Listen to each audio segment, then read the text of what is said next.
In today's lecture, we will solve certain examples of buckling of column, which are kind of tutorial problem to help us understand the concept that we have studied till now. So first, before we go into the example on numerical problems that I'm going to solve, let us clarify certain concepts that or certain terminology or jargons associated with buckling.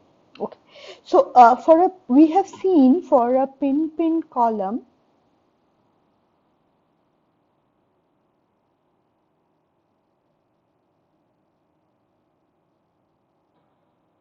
the first critical load, buckling load, is given as pi square EI by L square. Okay, and in the last lecture we have seen that for a fixed free column,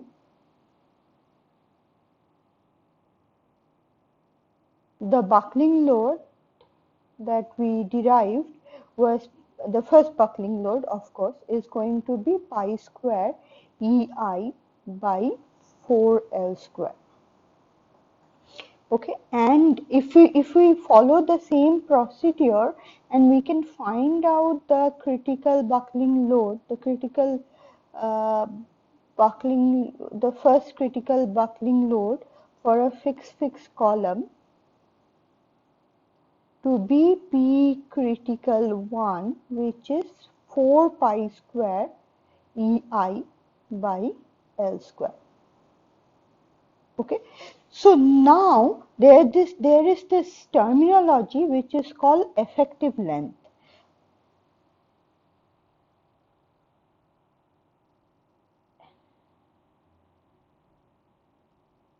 Okay, so what is meant by effective length? So by effective length, the definition of effective length goes this way, that the critical buckling load, the first critical buckling load, can be written as pi square EI by LE square. Okay, where LE is the critical effective length.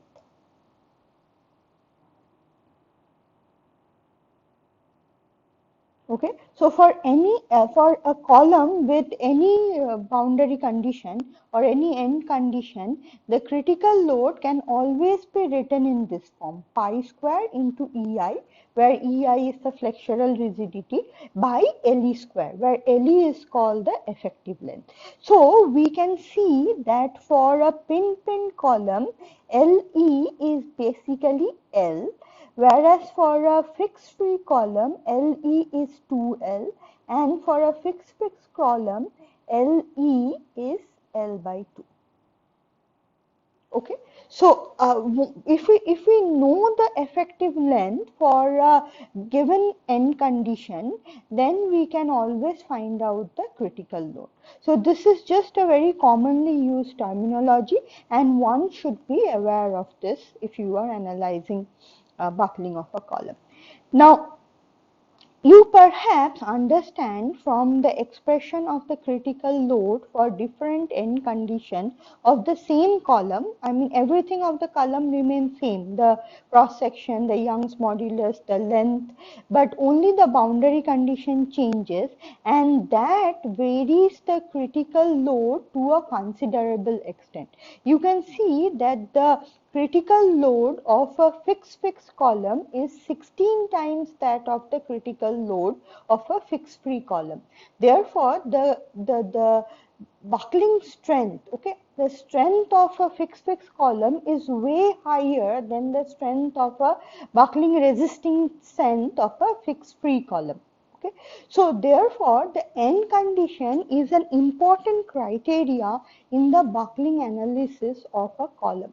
Okay, so depending on the end condition, the critical buckling load is going to be determined.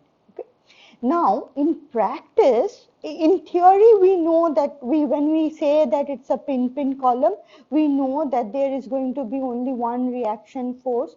When we say it's a hinge, we know that there is going to be only two reaction force, and so on. I mean, it's precisely defined in theory that what a end condition means. I exactly know if it is a fixed end column, end condition, then there is going to be zero displacement and zero slope. But in practice, it is often not very precise, right? We make a fixed end in practice, but the fixed end is not truly fixed.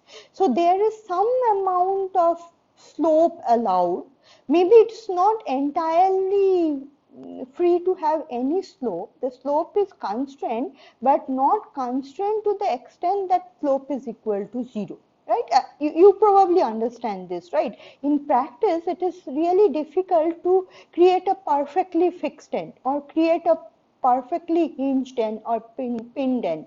Okay, so and as the critical buckling load depends considerably or substantially on the end condition, therefore this slight um, uh, inaccuracies in the end condition in real life actually can influence the buckling of the real life column to a great extent. Okay, therefore in real life, most of the time either the critical buckling load is derived from experiment, okay, given the end condition, or the engineer has to depend on her understanding of the problem to see how much accurate the end conditions are to figure out what would be the critical buckling. Okay, so that entirely depends on the experience and understanding of the engineer who is designing the problem. Okay, so with this, we are probably done with the theory of buckling of column. Of course, there are much more to buckling. It's a very important topic, especially in context of aircraft structure. There are a lot of analysis or a lot of an important area of study is the post-buckling behavior of column. Okay, but anyway, those are not within the scope of the course right now, and so we will not venture into it. Okay, so with this concept of effective length, we are kind of done with the column buckling of column. Of course, we will talk about buckling of plates, and there is something called torsion induced buckling later. Okay, but as of now, we are done with it. So let us move into certain few numerical examples to understand how to implement the concept that we have studied. Okay, so the example that I'm going to take up is this one. So I have a two-member structure, a member ABC and a member BD, and n moment m0 is being applied to the free end C. Okay, and we need to find out the critical value of m0 or the value of m0 that will not cause buckling in any of these two members of the structure. So the first thing that we need to do is perhaps draw the free body diagram. Okay, so probably you can understand that this is a two force member and this is going to be a beam and is not a two force member. So if I draw the free body diagram of the components,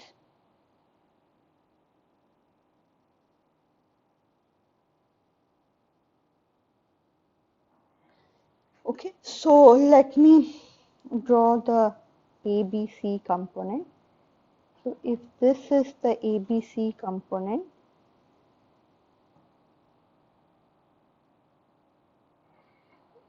okay, the forces are m0. Let me call the reaction forces at A to be R1 and R2. Okay, and the force here to be R3.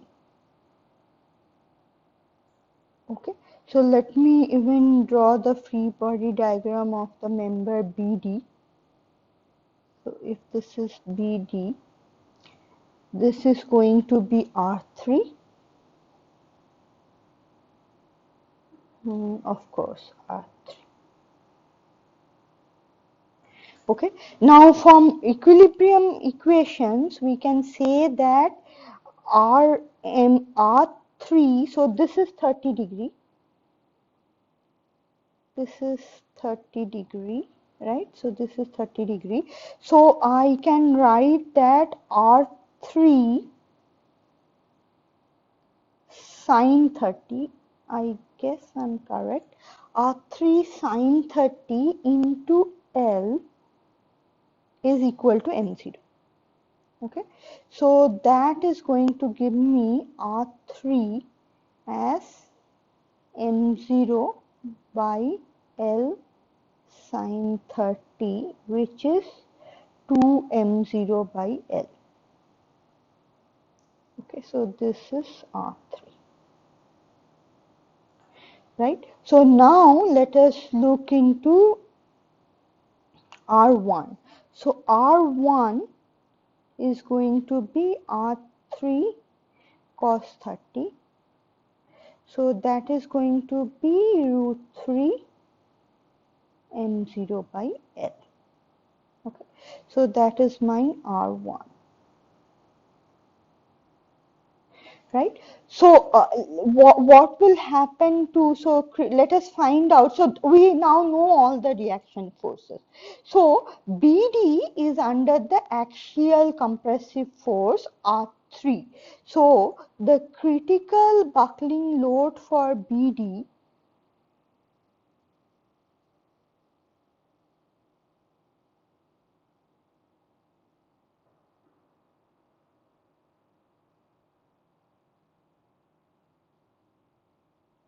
is going to be P critical BD is going to be pi square EI by L square, because it's a pin case, and that is going to be R3. So R3 has to be less than this one. Okay, so R3, which is root R3, which is root 3, no, sorry, R3 is 2m0 by L, and that has to be and that has to be less than pi square EI by L square. Okay, so that implies that M0 has to be less than what? Pi square EI to L, right?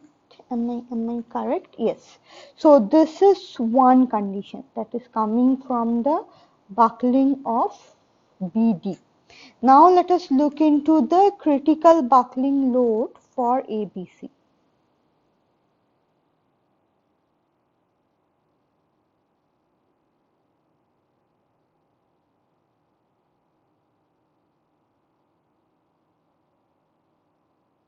Now, what is going to be the critical buckling load for ABC? Now, if we see that the axial compressive load that is acting on ABC is only acting between A and B. So, if I try to draw the load profile, the P compressive is going to act between A, B only. And so if I draw the force profile, it is going to be like this, right? So this part is what? This part is root 3 m0 by L. Okay, so therefore the critical buckling load, So the critical buckling load B critical of ABC is going to be pi square EI by L square and not 2L square, because the compressive load is happening only between A and B. So only A and B portion of the entire thing is going to buckle. Okay, so this also is going to be like a pin case, because there is no other moment going to act between the two. So it is going to be pi square EI by L square, and therefore it is going to be, and so that is equal to, R1. Therefore my root 3 M0 by L is going to be pi square EI by L square. Okay. Therefore M0 has to be less than this, right? So M0 is going to be pi square EI by L. Okay. So that is the other condition that is there. So the lowest among condition 1 and condition 2 is going to give us, so the critical value of M0 therefore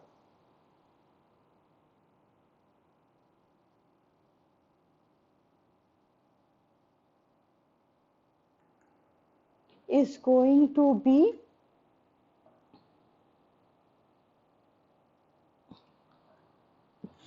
this was pi root 3 is going to be pi square, the least among the two. So that is going to be pi square EI by 2L.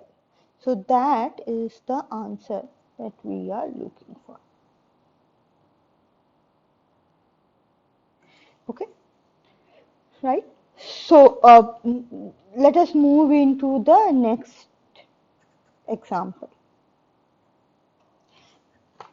So the next example is that of a fixed free column and axial compressive load at the free end, and but with an eccentricity. So let me write down the problem. So we have a fixed free column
Okay, so the problem is that we have a fixed free beam, and the load P, the axial compressive load P, is acting with an eccentricity E from the neutral axis or the centroidal axis.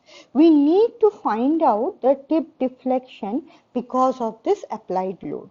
Okay. Now, when there is a fixed free column, we can always say that the governing differential equation is going to remain the same, as we have derived in the earlier uh, lecture. The governing differential equation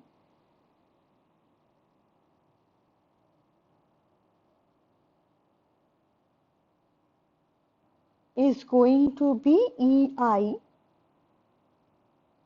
d4v by dx4 plus P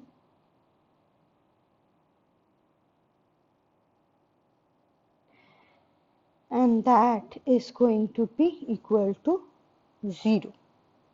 Now, what is going to happen is that because of this eccentricity, there is going to be a moment boundary condition. So, this can probably be translated into the same column with an externally applied P, which is passing through the neutral axis or centroidal axis, plus a moment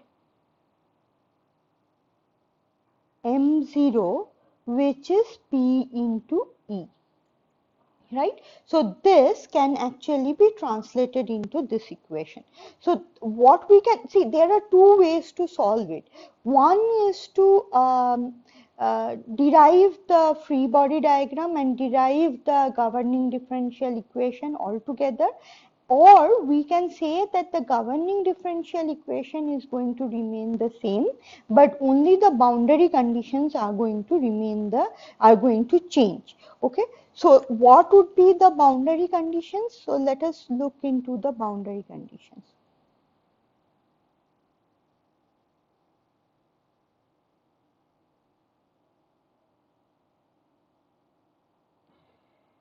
Okay, so boundary condition at z equals to 0 is v0 equals to 0 and dv by dz at z equals to 0 is 0. This is one set, and at z equals to L, the moment is equal to, in EI d2v by dz square is not going to be 0 unlike the previous example, but it is going to be m0, whereas the shear force is going to be equal to 0. So the shear force is going to be equal to 0, which is given as EI d3v by dz cube plus P dv by dz is equal to 0. So these are the boundary conditions that we have to deal with. So the only change that has happened is happened over here. So when there was no eccentricity, this was equal to 0. Okay, for no eccentricity.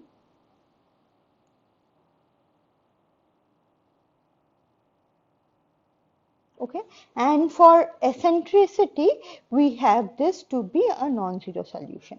Now we know that the solution, so the generalized solution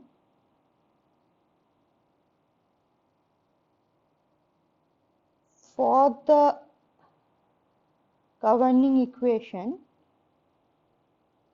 given by 1 for equation, so for equation 1,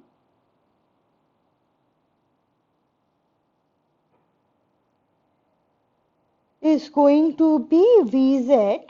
We have seen this solution earlier. So Ba plus Bz plus C cos mu z plus D sin mu z. So we have seen this before. I'm not going to spend much time on it. Okay, now I have to impose the boundary condition. So the first boundary condition is V0 is equal to 0. So that is going to give me A plus C is equal to 0.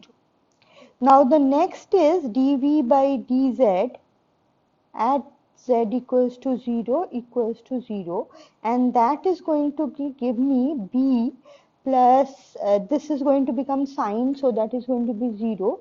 So I have mu into D is equal to 0. Okay, the the third, so let me name them. So let me call this as A, this as B. Okay, so the third boundary condition is going to give me d2v by dz square at z equals to L is going to be m0 by ei. Okay, so what is that going to give me? That is going to give me minus mu square, okay, c cos mu L minus mu square d sin mu L is going to be m0 by ei. So let me call this as equation C. Now the third equation, which is going to be d3v by dz cube plus mu square dv by dz at z equals to L is equal to 0. And that is going to give me mu cube. So if let me write down. I don't remember whether I wrote it explicitly in the last lecture. So this is going to become mu cube C sin mu L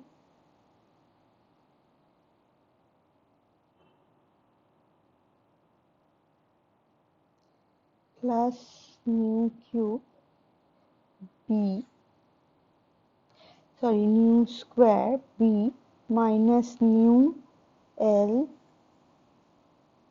mu C sin mu L plus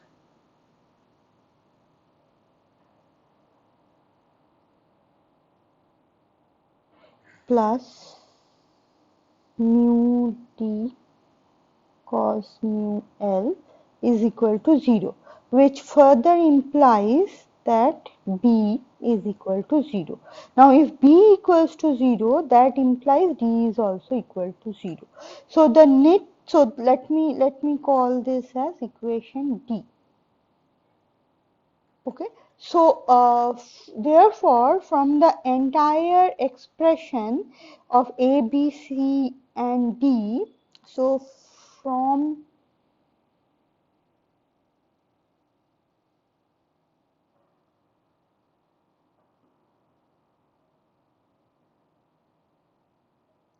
what do we get is that minus mu square, one is we get A is equal to minus C, and we get minus mu square C cos mu L is going to be m0 by ei. Okay, so that implies C is going to be m0 minus m0 mu square cos mu L. Okay, so if I have this two value, then Vz is going to be A. Okay, and then I have plus C cos mu Z, and that is going to become A minus A, or let me write it in terms of C. So in place of A, I can write this as minus C plus C cos mu Z. Okay, and that is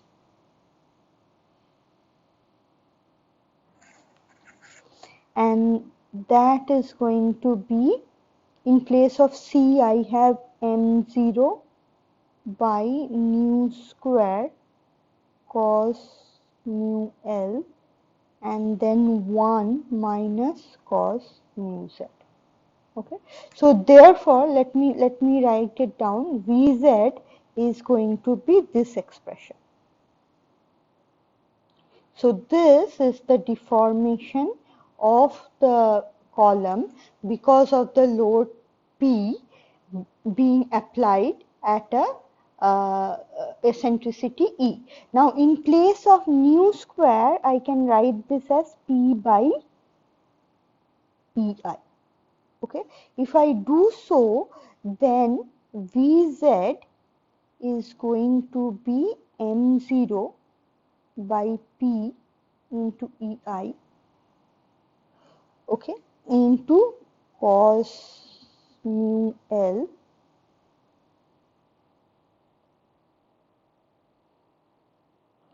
into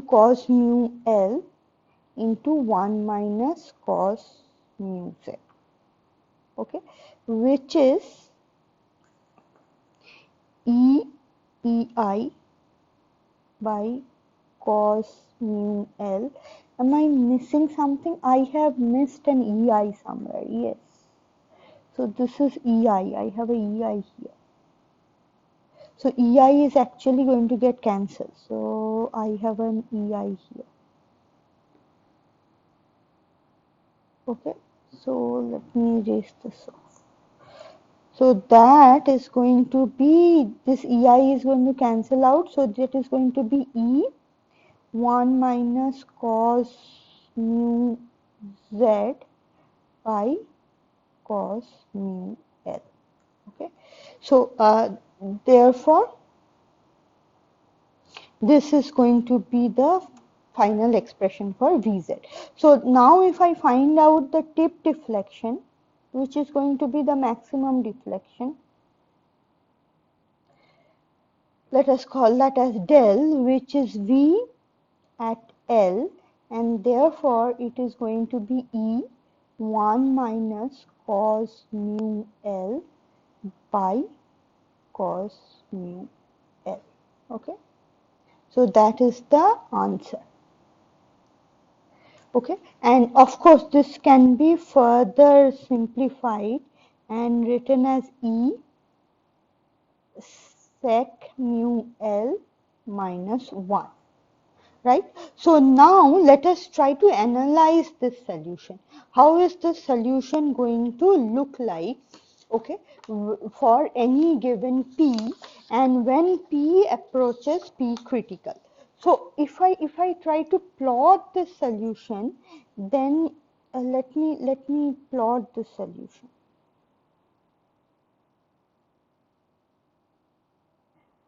On the x-axis I have del, and on the y-axis I have P. Okay, so mu is actually root over P by EI. Okay, so P is there in the tip deflection. So as a nonlinear term. Okay, so now if I try to increase, so tip deflection will start happening as soon as we apply P. Unlike buckling, where no deflection starts, still P is going to be equal to P critical. Here the deflection is going to start as soon as any non-zero P is applied. Now when I apply, keep on increasing P, if I plot del, it is going to increase exponentially. So if this is the P critical value, if this is P critical, we see that as P approaches P critical, your del is going to become large deflection, and therefore it should be avoided. Okay. Now we see that when we have an imperfect condition, that is the axial load is not acting through the center line or the centroidal axis of the column, even then the P, we should be aware of the pre-critical value for the column, and the applied load should be way below the P-critical load. Otherwise, we are going to get a large deflection and which will lead to failure. Okay. So with this, I will end this lecture. Thank you.